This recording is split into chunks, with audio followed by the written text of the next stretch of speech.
మన జీవితాలకి ఎప్పుడూ కూడా ఫ్రీగా వచ్చే పథకాలే కావాలి. అభివృద్ధి మనకు ఏమాత్రం అవసరమే లేదు. అలాగే అధికారంలో ఉన్న పార్టీని మనం ఎప్పుడు తిడుతూనే ఉండాలి. అధికారం దిగిపోయామా వాళ్ళంతా మంచోళ్ళే. అధికారంలో ఉన్నప్పుడే వాళ్ళు చెడ్డోళ్ళు. అధికారం పోతే వాళ్ళు మంచోళ్ళు అయిపోతారు. ఇది మన బతుకులు. మన జీవితాల మీద మనమే సిగ్గుపడాల్సిన అవసరం ఉంది. నేను ఎందుకంటున్నాను అనుకుంటున్నారా? సరే చూడండి. Hi friends, welcome to our YouTube channel. ఇప్పుడు మన రాష్ట్రంలోనే చాలామంది మాట్లాడుతున్న మాట కూటమి ప్రభుత్వం బాగాలేదు, పరిపాలన బాగాలేదు అని. ఓకే, ఒప్పుకుందాం. మీరు కూటమి ప్రభుత్వం పరిపాలన బాగాలేదు అనటానికి ఒకటి ఉదాహరణగా ఆలోచించండి. మీరు కూటమి ప్రభుత్వానికి ఓటు ఎందుకు వేశారు? దీనికి ముందున్న గవర్నమెంట్ ఏ విధమైన అభివృద్ధి చేయలేదు కాబట్టి ఒక గాడిలో పెట్టడానికి దానికి ఓటేశారు. ముందు దానిలో గాడిలో పెట్టకుండానే అభివృద్ధి కావాలి, అన్ని సంక్షేమ పథకాలు అభివృద్ధి చేయాలని అంటే ఎక్కడి నుంచి తీసుకొస్తారండి? ఆ మాత్రం ఇంగిత జ్ఞానం లేదా?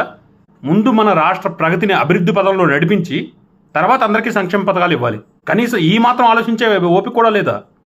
అసలు ఒక మాట చెప్పండి, కూటమి ప్రభుత్వానికి ఓటు ఎందుకు వేశారండి? ఓటు ఎందుకు వేశారు? ముందున్న గవర్నమెంట్ నాశనం చేయబట్టే కదా ఈ గవర్నమెంట్ వచ్చి కొంచెం ఎంతో కొంత డెవలప్ చేస్తుందనే కదా.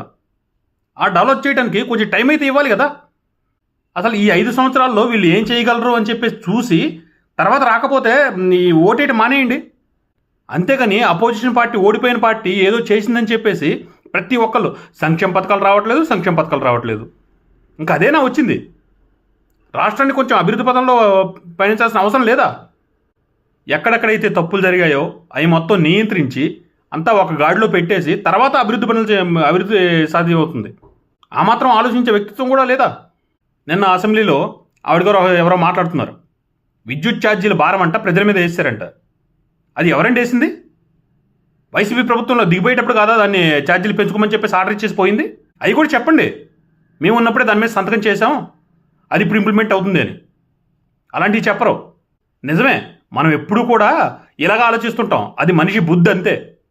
ఏదంటే మనకి ఫ్రీగా డబ్బులు వచ్చేయాలి, మనం సంపాదించకుండా ఇంటి దగ్గర కూర్చొని అన్నీ జరిగిపోవాలి. అదే కదా మనకు కావాల్సింది. కొంచెం ఇలా ఆలోచించడానికి సిగ్గుండాలి. అరే, ఈ 5 సంవత్సరాల పాలన వాళ్ళకి ఇచ్చారు కదా, ఈ 5 సంవత్సరాల్లో వాళ్ళు ఏం చేస్తారో చూడండి. చూసిన తర్వాత ఒకవేళ వీళ్ళు చేసింది నచ్చకపోతే ఓట్లేయడం ఆపేయండి. అరే, 5 సంవత్సరాలు ఇచ్చారు, 1 సంవత్సరం అయిందో లేదో ఇక మీద పడిపోయారు.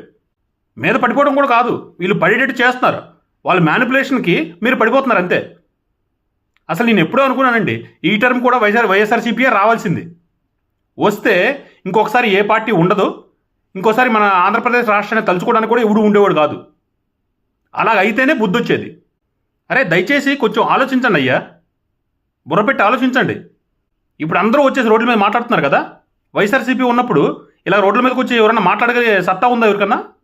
అప్పుడు మటుకు ఎవరికి మాట్లాడే సత్తా లేదు. ఎందుకంటే ఈ ప్రభుత్వం ఏం చేయట్లేదు కదా, ఏం మాట్లాడినా కూడా ఏం చేయట్లేదు కదా. అందుకని చెప్పేసి రోడ్ల మీదకి వచ్చేసి మాట్లాడుతున్నారు అంతే. నిన్న పవన్ కళ్యాణ్ గారు అసెంబ్లీలో ఇప్పుడు ఆంధ్రప్రదేశ్లో ఉన్న పార్టీల్లో సెకండ్ లార్జెస్ట్ పార్టీ జనసేన అని చెప్పేసి మాట్లాడారు. దాని మీద తెలంగాణలో కూర్చొని ఇంత తెల్లగడ్డ వేసుకొని అక్కడ కూర్చుంటాడు. వాడు విపరీతంగా ఏదో ట్రోల్స్ చేసేస్తున్నాడు.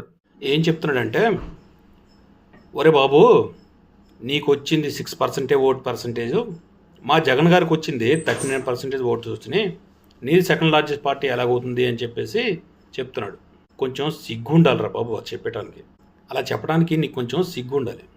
నేను ఎందుకు అంటున్నాను అంటున్నావా? జగన్మోహన్ రెడ్డి ఎన్ని సీట్లు పోటీ చేశాడు? 175 సీట్లు పోటీ చేస్తే అతనికి వచ్చిన ఓట్ల పర్సంటేజ్ 39%. పవన్ కళ్యాణ్ ఎన్ని సీట్లు పోటీ చేశాడు? 21 సీట్స్ పోటీ చేస్తే అతనికి వచ్చిన పర్సంటేజ్ 6% కదా. ఇది అందరికీ తెలిసిందే కదా. మరి ఇప్పుడు చెప్పు, ఎవరికి ఓటింగ్ పర్సంటేజ్ ఎక్కువ ఉన్నట్టు? కొంచెం మాట్లాడటానికి సిగ్గు ఉండాలయ్యా. నువ్వు తింటున్న అన్నమేగా, గడ్డో లేదంటే నువ్వేదో ఎప్పుడు చెప్తుంటావు కదా ఏదో తింటారని, అదైతే కాదు కదా. కొంచెం ఆలోచించి మాట్లాడవయ్యా. నువ్వు జర్నలిస్ట్వే, నువ్వు మాట్లాడే పద్ధతి నాకు చాలా నచ్చుద్ది. కానీ ఇటువంటి మాటలు మాట్లాడినప్పుడే గాండి నుంచి నీ నోట్లో ఉమ్మేయాలనిపిస్తుంది. కొంచెం ఆలోచించి మాట్లాడు. అరే, ముందున్న 5 సంవత్సరాల్లో విపరీతంగా నష్టపోయాము, మనకి ప్రాబ్లమ్స్ వచ్చినాయి అని చెప్పేసి అందరూ కలిసే కదా ఓట్లేసింది. ఏదైనా కానీ వచ్చిన వెంటనే జరిగిపోతే ఇంకెందుకని అనుకోవటం? ఆ మాత్రం ఆలోచించే శక్తి లేదా? ఏదో మాట్లాడుతున్నాను కాదు ఫ్రెండ్స్, కొంచెం ఆలోచించండి మీరు కూడా. Thank you.